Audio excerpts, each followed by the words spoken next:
तुमसे मिलना जैसे खुदा से मिलना था। साथ में तुम्हारे ज़माने भर का अपनापन था। दोस्तों, आज की कहानी है वो फिर मिले। अजीब सा संजोग था ना, जिससे फिर कभी ना मिलने के इंतज़ाम हो रहे थे, उसे उसी की गाड़ी में बैठना पड़ रहा था। मैं प्रखर और माही की बात कर रही हूँ। आज कोर्ट आए थे दोनों। उनके डाइवोर्स केस की फाइनल हियरिंग थी आज। पर अचानक जज साहब की तबीयत बहुत ख़राब हो गई थी। अफरा तफरी में उन्हें हॉस्पिटल ले जाना पड़ा था। केस की सुनवाई फिर टल गई थी। पिछली बार भी ऐसी ही कुछ प्रॉब्लम आ गई थी। हाँ, माही की तबीयत कुछ ख़राब हो गई थी एंड टाइम पर। अब पता नहीं वकील कौन सी डेट लेगा और कौन सी डेट उन्हें मिलेगी और कब यह मसला सुलटेगा। वो तो सोच रहे थे कि ख़त्म हो तो वो आगे बढ़ें दोनों। कई महीने हो गए थे ये सब चलते हुए। बार बार आमने सामने होना टॉर्चर सा लगता था।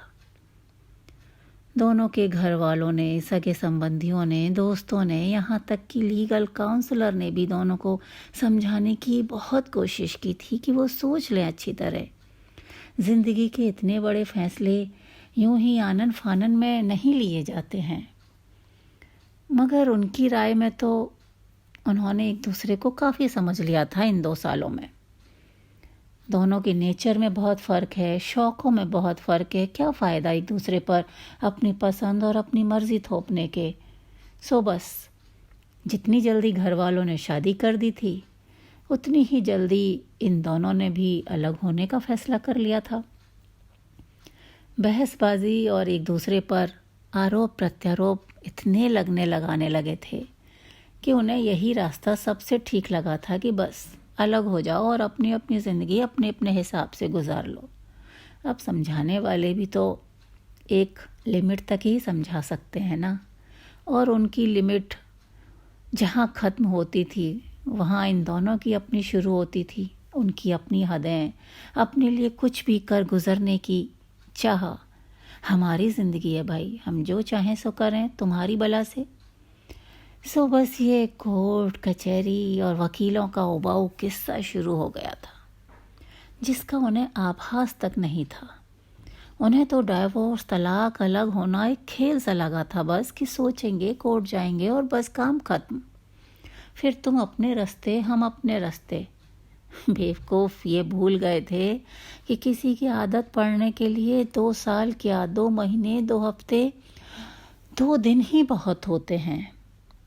अब जब कई महीने से अलग अलग रह रहे थे तो दोनों कह नहीं रहे थे, लेकिन महसूस सब कर रहे थे, समझ सब रहे थे कि दोनों को ही एक दूसरे की कमी महसूस हो रही है। पर अब किसी को उनसे कुछ नहीं कहना था। ज़िंदगी उनकी थी, उन्हें जो सही लगे कर लो। समझाने वाले तो बस समझा ही सकते थे ना, और उन्होंने समझा लिया था। और समझने वाले के लिए अब काफ़ी देर हो गई थी। कदम इतने आगे बढ़ गए थे कि पीछे वापस मुड़ने का कोई रास्ता ही नहीं था। अब माही के ड्राइवर को उसे कोर्ट छोड़कर किसी काम से जाना था। माही ने भी उसे जाने दिया था कि अभी तो टाइम लग जाएगा यहाँ, तब तक तुम हो आओ, फिर आ जाना जल्दी। उसे कहाँ पता था कि ऐसा कुछ हो जाएगा कोर्ट में। बाहर निकलकर कितनी देर से वो अपने ड्राइवर को फ़ोन लगा रही थी, मगर वो आउट ऑफ रीच ही जा रहा था बराबर। बारिश भी अचानक झमाझम शुरू हो गई थी। यूं तो मुंबई के मौसम का कुछ पता नहीं, और वैसे भी ये तो ऑलरेडी बारिश का ही मौसम चल रहा था। झल्ला कर माही उबर कैब बुक कर ही रही थी कि प्रखर ने उसके पास आकर कहा, एनी प्रॉब्लम, मैं ड्रॉप कर दूं तुम्हें। उसका मन हुआ कि वो उससे कह दे कि नहीं, कोई प्रॉब्लम नहीं है। वो उसे नहीं जताना चाहती थी कि उसे कोई दिक्कत है, मगर एक तो कोर्ट जैसी जगह, दूसरे ये बिगड़ता मौसम, और तीसरा उसके ड्राइवर का फ़ोन ही ना लगना। वो कहना कुछ और चाहती थी पर कह गई। पता नहीं, ड्राइवर का फ़ोन ही नहीं लग रहा, और ऊबर कैब इस मौसम में आएगी भी या नहीं। वो भी जवाब में कहना चाहता था कि अब कोई नहीं है इस वक्त मेरे सिवाय तुम्हारा ध्यान रखने वाला। बस चली गई छोड़कर। कोई बात भी तो थी भला छोड़कर जाने की। मैं नहीं समझ पाया तो तुम ही साफ साफ कह देती कि ऑफिस से आकर तुमसे खाना नहीं बनता। मैं बाहर से ले आता या तुम्हारी मदद कर देता, मगर तुम तो बस गुस्सा होकर चली ही गई। पर इसकी बजाय वो प्यार से कह उठा, डोंट वरी, मैं हूँ ना, परेशान मत हो। ऐसे मौसम में कैब का कोई भरोसा नहीं, और फिर मेरे रहते तुम कैब क्यों करोगी? मुझे क्या पता नहीं कि तुम्हें ऑटो टैक्सी ये सब अच्छे नहीं लगते? जवाब में वो भी कहना चाहती थी, इतना सब याद है तो मुझे मनाने क्यों नहीं आए? मैं तो शुरू से ही बेवकूफ़ थी ना, तुम तो बड़े समझदार बनते थे। एक बार मुझे मना कर ले जाते, सच्ची, फिर कभी नहीं लड़ती तुमसे। सारा काम भी अकेले खुद ही कर लेती, किसी बात पर भी नहीं लड़ती तुमसे। पर उसने कुछ नहीं कहा। चेहरे पर अजीब अजीब से भाव बनाए, जैसे जाने कितनी मजबूरी है उसके संग बैठना, वरना वो तो उसकी सूरत भी देखना ना पसंद करे कभी। प्रखर ने उसके चेहरे के भावों पर न जाकर अदब से गाड़ी का दरवाज़ा खोला तो वो बस नखरे दिखाती हुई सी बैठ गई। प्रखर को उस पर प्यार आ गया। उसकी इन्हीं अदाओं को तो मिस कर रहा था ना वो इतने दिनों से। रास्ते में माही का मनपसंद कैफ़े पड़ा तो उसका मन हुआ कि वो उससे कहे कि अब इतने दिनों बाद बैठी हूँ तुम्हारे साथ, कॉफ़ी तो पिलाओ कम से कम। यही प्रॉब्लम है, तुम्हारी रोमांटिक तो तुम हो ही नहीं बिल्कुल। जो कुछ भी सोचना हो मुझे सोचना पड़ता है। तुम पहल कर दोगे तो तुम्हारी तो शान ही घट जाएगी ना, अनरोमांटिक बिल्कुल। पर प्रकट में उसने कुछ नहीं कहा, लेकिन प्रखर ने गाड़ी रोक ली। उसे पता था कि यहाँ से गुजरो और माही को कॉफ़ी ना पिलाओ तो 4 दिन बात नहीं करेगी। उसके छोड़कर चले जाने के बाद वो कई बार उसकी याद में यहीं आ जाता है और कई कई कॉफ़ी पी जाता है। पहले माही को कहना पड़ता था, मगर अब उसे सब याद रहता है। कहना तो चाहता था कि तुम्हारी याद में यहाँ इन दिनों जितनी कॉफ़ी मैंने पी है ना, उतनी तो अपनी पूरी ज़िंदगी में नहीं पी, मगर एक्चुअल में इतना ही बोल पाया। एतराज़ ना हो तो 1 कप कॉफ़ी हो जाए तुम्हारे साथ। पता नहीं फिर कभी इस तरह मिलना हो भी या नहीं। वो कहना चाहती थी कि अरे पूछना कैसा, मेरी मनपसंद जगह पर तो मैं कितनी ही बार आ सकती हूँ, पता तो है तुम्हें।